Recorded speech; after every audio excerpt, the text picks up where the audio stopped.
I still remember the exact moment my daughter-in-law said it like she was announcing the weather. Just so you know, she said casually, scrolling on her phone, not even looking at me, my family is coming for Christmas this year. It's only about 25 people. Only 25. She said it the way someone says only milk and eggs, as if it were a minor detail, not something that would turn my quiet home into a hotel kitchen overnight. I looked at her. Really looked at her. And in that moment, something inside me didn't snap. It settled. Before I go any further, let me say this. If you've ever felt taken for granted by your own family, please stay with me. And if stories like this resonate with you, take a second to like this video, subscribe to the channel, and share your thoughts in the comments. Sometimes just knowing you're not alone makes all the difference. Now let me tell you what I said next. I smiled. Not the tight, nervous smile I'd worn for years, not the polite smile I used when swallowing my feelings. A real one. Perfect, I said, that was it. No argument, no questions. No sigh, just one word, perfect.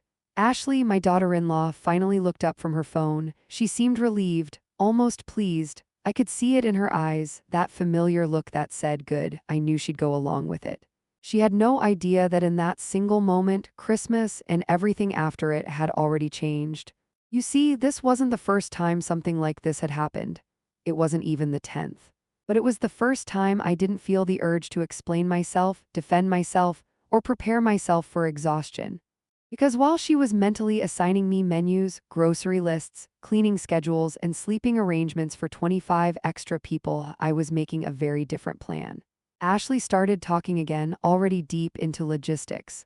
We'll probably need extra chairs, and I told my cousin they could bring their kids, and oh, we'll do Christmas dinner on the 24th so everyone can leave early on the 25th. She spoke fast. Confident, assumptive, like this house wasn't mine, like my time wasn't mine, like my body, my energy, my patience, my labor was already promised. I nodded occasionally, still smiling while something quiet and steady formed in my chest. I wasn't angry, that's important. I wasn't plotting revenge. I wasn't shaking with rage. I wasn't hurt in the way I used to be. I was calm. And calm, I've learned, is far more dangerous than anger. Because calm is when decisions get made. I'm Linda. I'm 61 years old. I've lived in this house for almost 3 decades. I raised my son here. I worked, saved, sacrificed, and slowly turned this place into a home where I believed family would always feel safe. Somewhere along the way, that belief became an obligation, but only for me. Ashley finally finished listing names and plans and expectations. She looked at me again, waiting for confirmation. You're okay with all that, right? She asked. I met her eyes. Of course, I said gently. It sounds perfect. That's when she smiled back, satisfied, and went back to her phone. She didn't notice that I didn't ask a single follow-up question. She didn't notice that I didn't write anything down. She didn't notice that I didn't offer to help. And she definitely didn't notice that, in my mind, I was already packing a bag. Because what Ashley didn't understand, what she couldn't understand, was that I had finally reached the point every woman eventually reaches if she's ignored long enough. The point where silence isn't weakness anymore, it's preparation. And while she was busy planning the biggest Christmas she'd ever hosted, I was quietly planning the first one I would finally enjoy.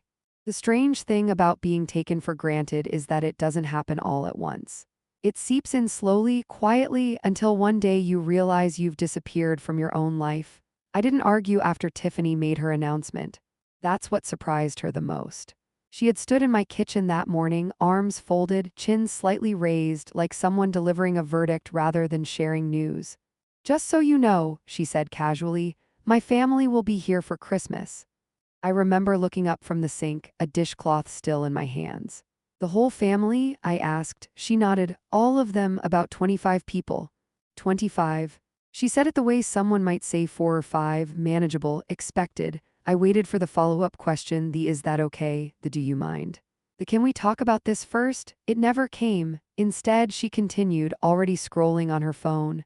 They'll be staying for 4 days, some longer. Uncle Robert needs the downstairs room. My cousin's kids will probably sleep on the couch. Oh, and we'll need extra chairs. You'll figure it out. You'll figure it out, not we, not can you help, just you. I stood there quietly, water running too long in the sink, letting her words settle, because this wasn't new. This was simply the moment it became undeniable. For years, holidays had followed the same pattern. I planned, I cooked, I cleaned, and Tiffany accepted praise like it belonged to her.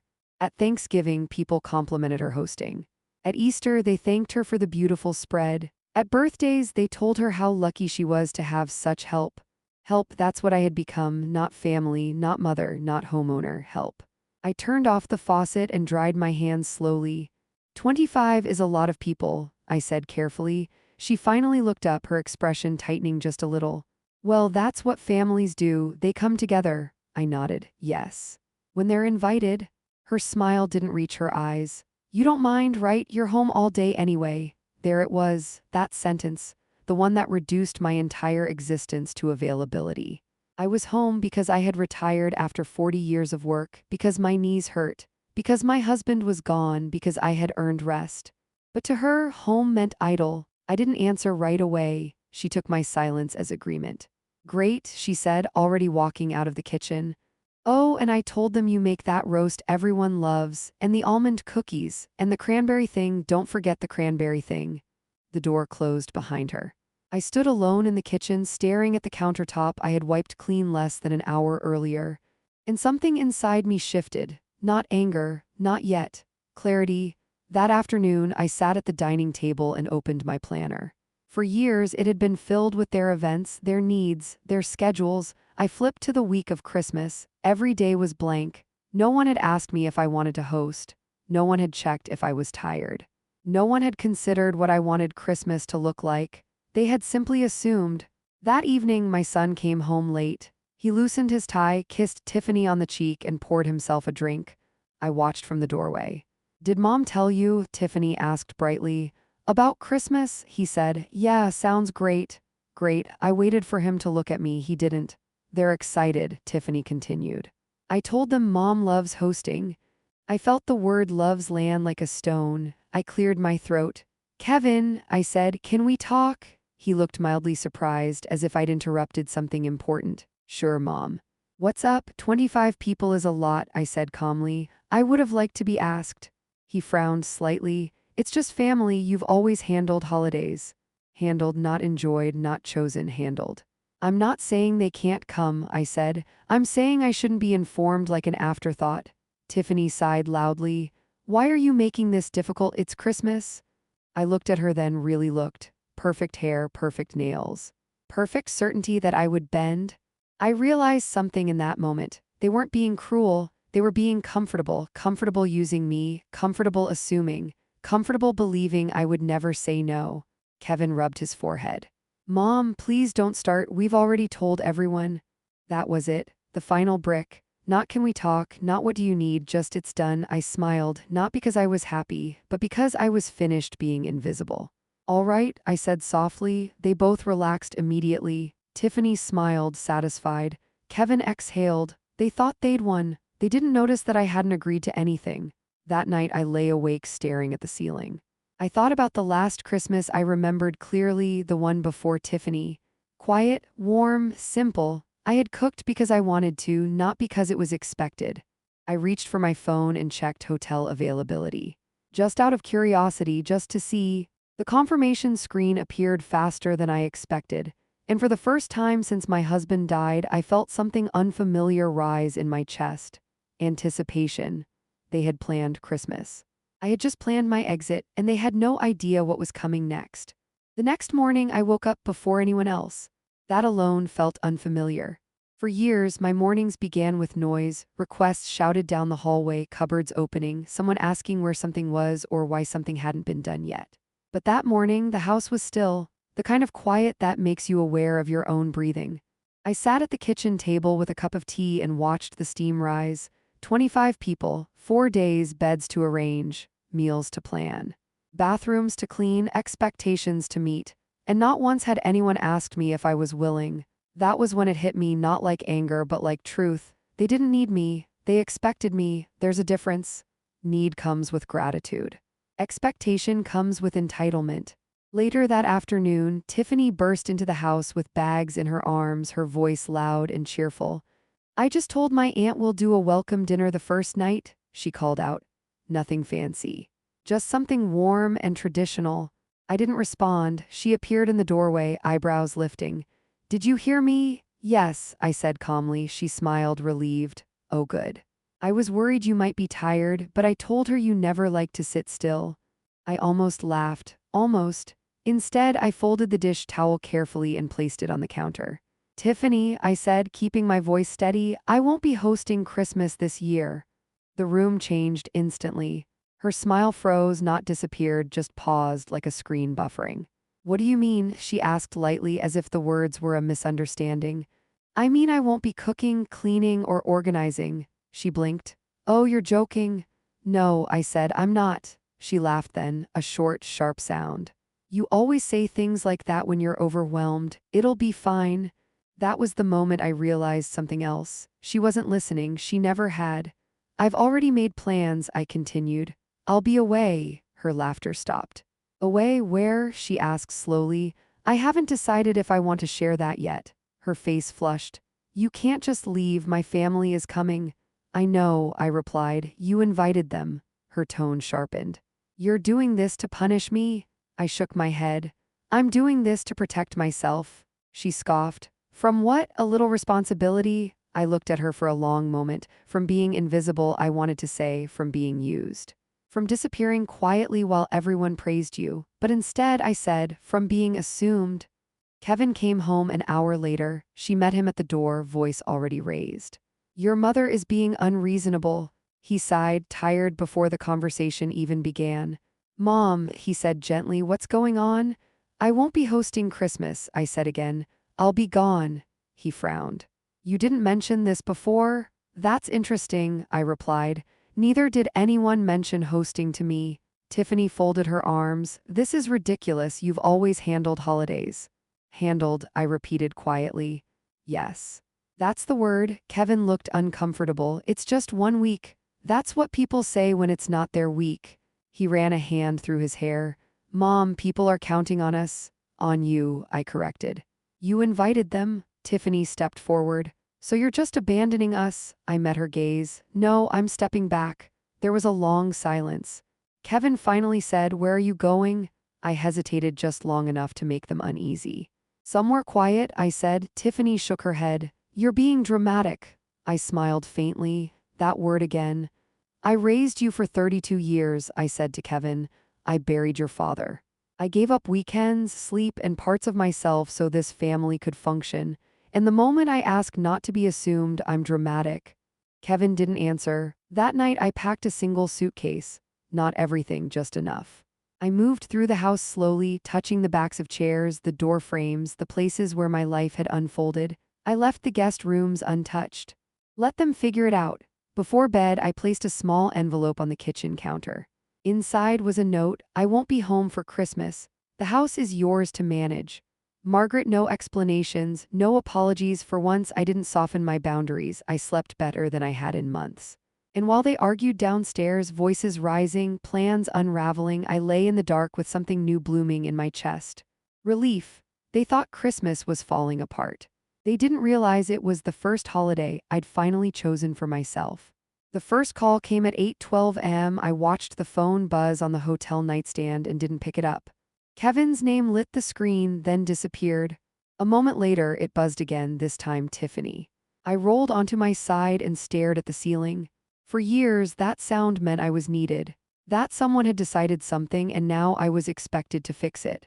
But that morning, the silence felt earned. I got out of bed slowly, brewed myself coffee using a machine no one else touched, and sat by the window. The ocean stretched wide and indifferent beyond the glass. The world wasn't collapsing. Only their illusion was. By noon, my phone had recorded 12 missed calls and more messages than I cared to read. I finally opened one, Kevin's voicemail. Mom, we didn't realize how much you handled. We just need some guidance. Please call back. Guidance, not an apology, not concern. Guidance. I didn't respond. Back at the house, chaos had begun quietly. I learned that later. Tiffany had assumed food would somehow be there. She'd opened the pantry and stared at empty shelves like they'd betrayed her. She'd searched cabinets for the serving dishes she'd never once cleaned herself. They weren't there. I'd locked them away, not out of spite, but clarity. Those things were part of my labor, and my labor was no longer included. By late afternoon, Kevin realized something else was wrong. The guest list. 25 people meant 25 places to sleep, eat, shower, and sit. They had 6 chairs at the table. 6. Tiffany tried to laugh it off. "We'll improvise," she said, scrolling frantically through her phone, but improvisation requires experience, and she had none. The second day brought the first arrival. Her cousin flew in early, suitcase rolling across the driveway. Kevin opened the door, smile strained, house echoing behind him. "No decorations?" the cousin asked, glancing around. Tiffany forced a smile. "We're doing things minimal this year." That word minimal had never applied to her life before. By evening, more relatives trickled in. Questions followed. "What time is dinner? Where should we put our bags? Who's cooking tomorrow?" Tiffany's voice grew sharper with every answer. Kevin stayed quiet. He was seeing something he hadn't before, how much space my absence filled. That night, Tiffany called again. I let it ring, then again. Finally, a text appeared. "This is humiliating. You could have warned us."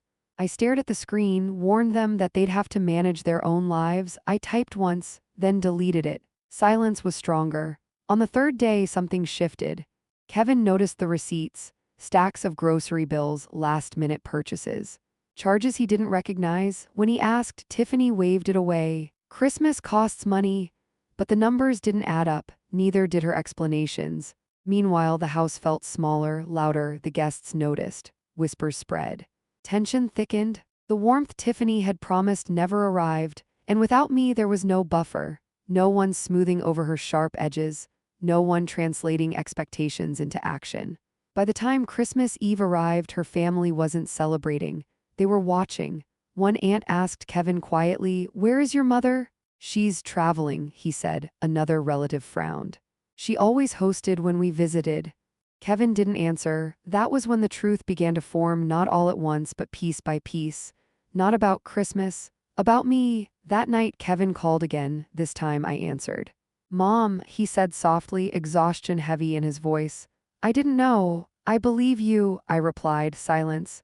"But believing isn't the same as noticing," I continued. "And noticing isn't the same as choosing." He exhaled slowly. "She never cooks," he admitted. "I thought she just preferred hosting." "No," I said. "She preferred being admired."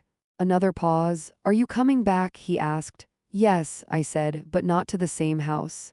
He didn't ask what I meant. Some truths need time to ripen. That night, Tiffany's family sat around a mismatched table eating takeout. Paper plates, plastic forks, no candles, no music, no magic. And for the first time, no one pretended it was perfect.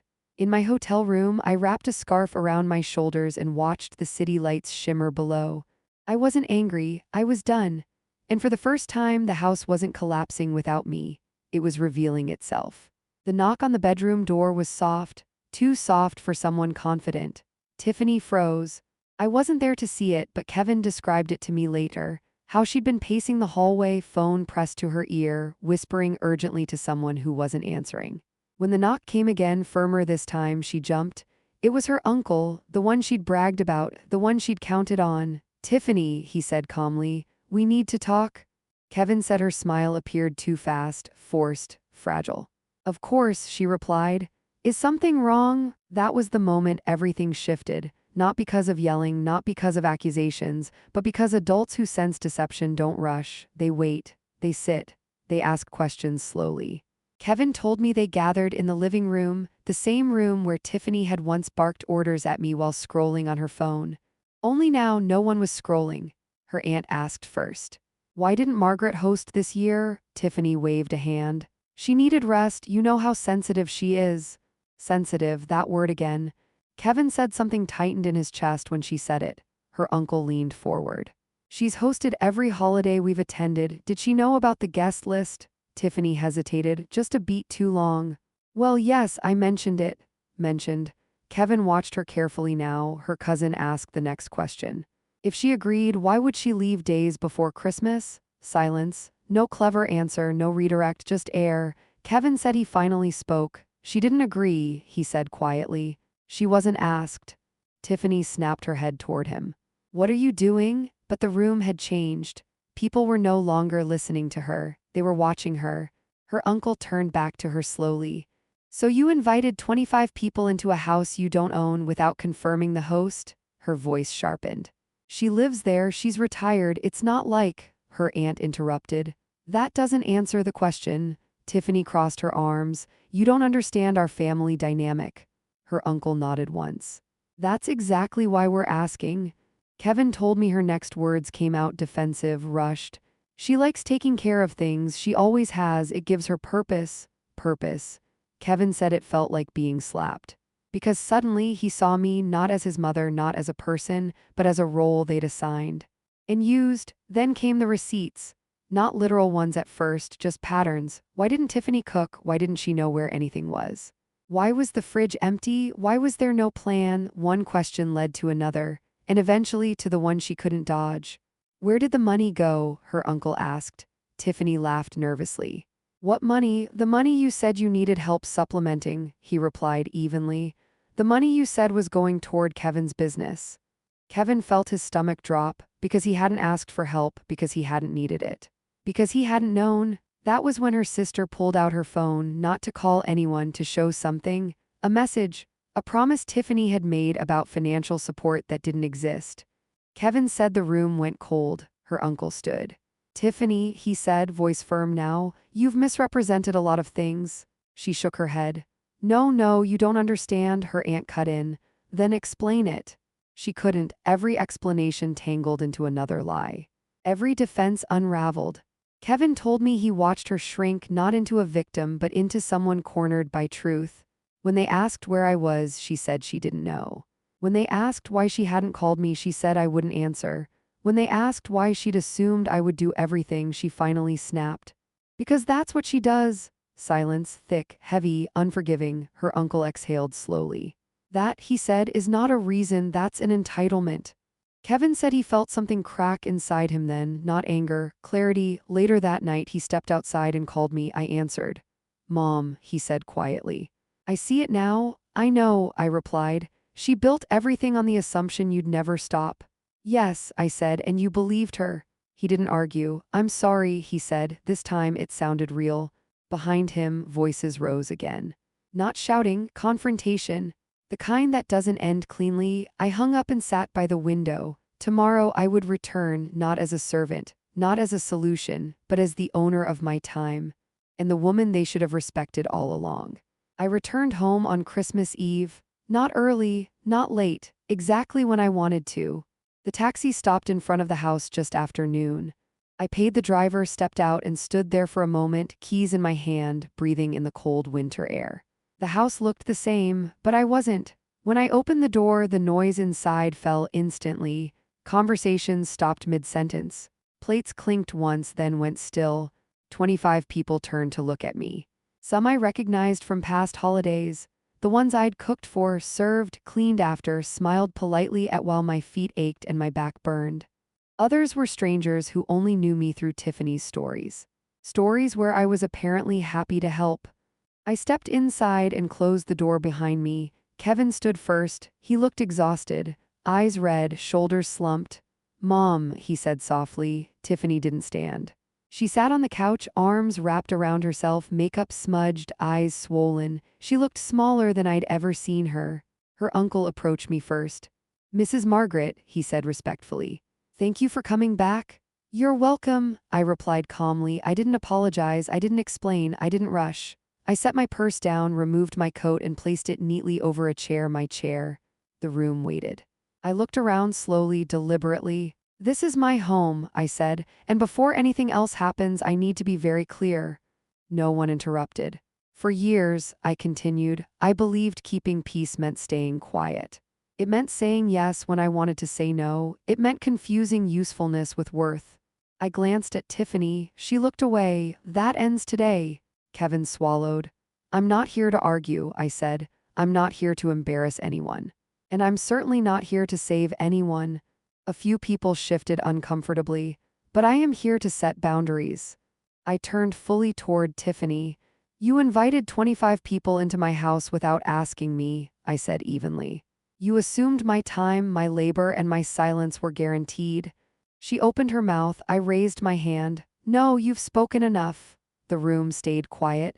You don't get to explain your intentions, I continued. You get to live with the consequences. Her uncle cleared his throat. Margaret, he said gently, we've discussed things already. There have been revelations.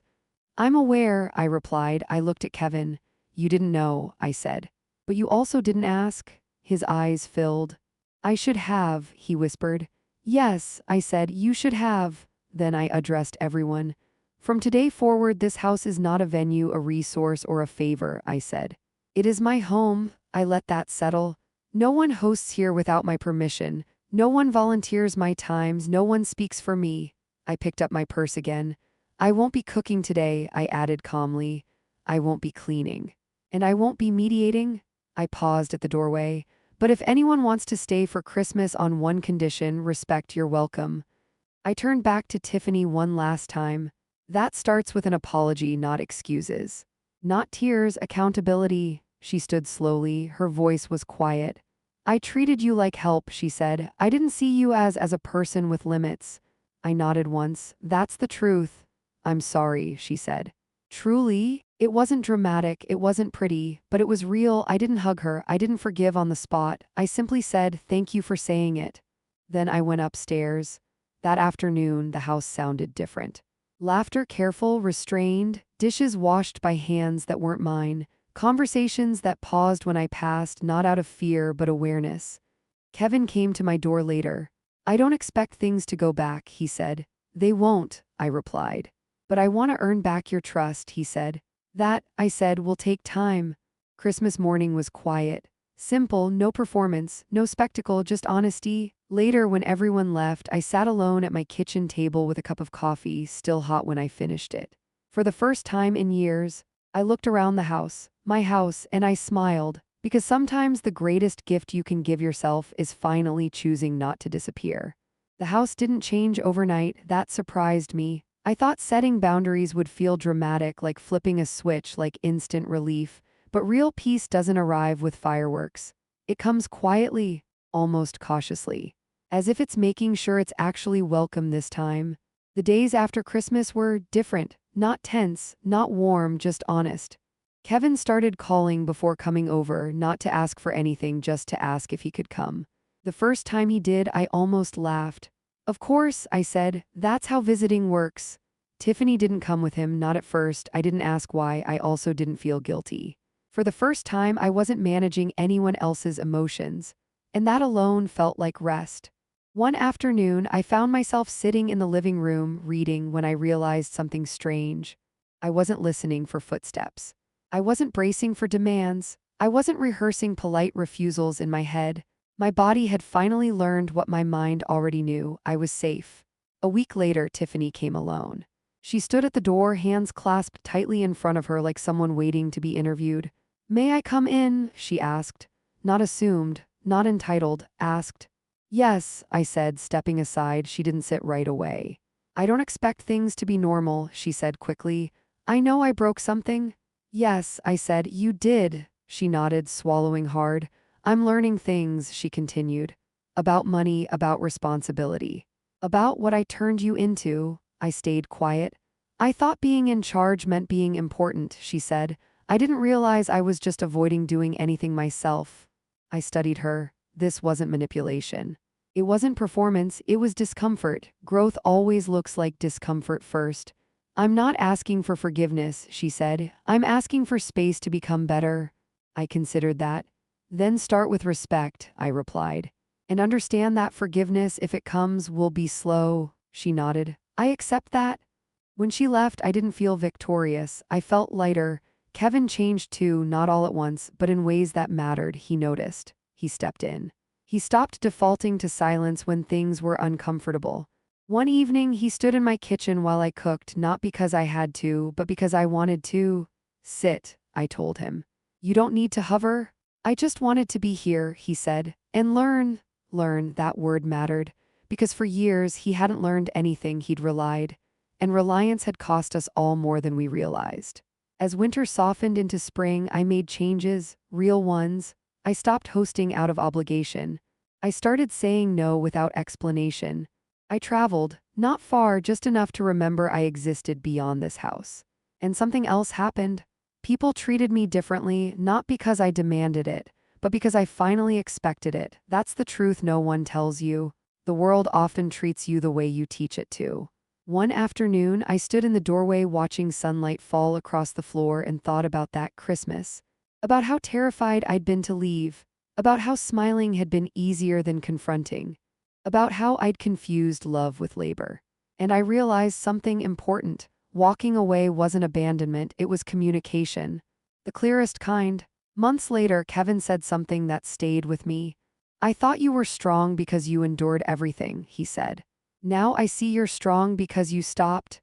That was the moment I knew the lesson had landed. For him, for Tiffany, but most importantly for me. I don't know what our family will look like years from now, but I know this. I will never again trade my peace for someone else's comfort. And if you're listening to this, sitting quietly while everyone else takes, I hope you hear this clearly. You don't owe anyone your exhaustion. You don't have to earn respect by disappearing, and it's never too late to stand up even if you do it quietly. Especially then. The next Christmas came quietly, no announcements, no dramatic guest lists, no assumptions. Just a simple question from Kevin in early December. "Mom, what do you want to do this year?" I paused, not because I didn't know the answer, but because no one had ever asked me that before. "I want peace," I said, in honesty. "If that fits into Christmas, then I'm in." It did. That year there were no 25 guests, no performance, no panic, just a small table, warm food, real conversation. Tiffany helped cook. Not because she had to, but because she wanted to learn. She chopped vegetables slowly, carefully, like someone rebuilding trust one motion at a time. When she burned the gravy, she laughed. No drama, no blaming, just learning. Kevin noticed everything. I could see it in the way he watched her, in the way he thanked me out loud for things he used to assume. Later that night after dinner, Kevin cleared the table without being asked. Tiffany dried the dishes. I sat in my chair and let them. That was the real victory, not punishment, not control, balance. After dessert, Kevin handed me a small box. "I know this isn't about gifts," he said, "but I wanted you to have something from me." Inside was a photo, me from years ago, standing in this same kitchen, smiling, mid-laugh, unposed. "I realized," he said softly, "that for most of my adult life I only saw you as someone who gave. I never thought about who you were when no one needed anything." My throat tightened. That's who I'm trying to see now. That night after they left, I sat alone with the tree lights glowing softly, and I thought about the woman I had been. The one who smiled through exhaustion, who equated silence with kindness, who thought love meant endurance. I forgave her, not because she was wrong, but because she did the best she knew how at the time. And I thanked her for finally choosing herself. I still host holidays now, but differently. I choose the size, I choose the effort, I choose the rules. And when something doesn't feel right, I say so. Immediately, calmly, without guilt. Because boundaries don't ruin families. Silence does. And here's what I learned: if you're listening and wondering if it's too late for you, standing up for yourself doesn't mean you stop loving others. It means you stop disappearing. You don't need to yell, you don't need to explain your worth, you don't need permission to rest. Sometimes all it takes is one word said calmly, clearly, and without fear. No, or in my case, perfect.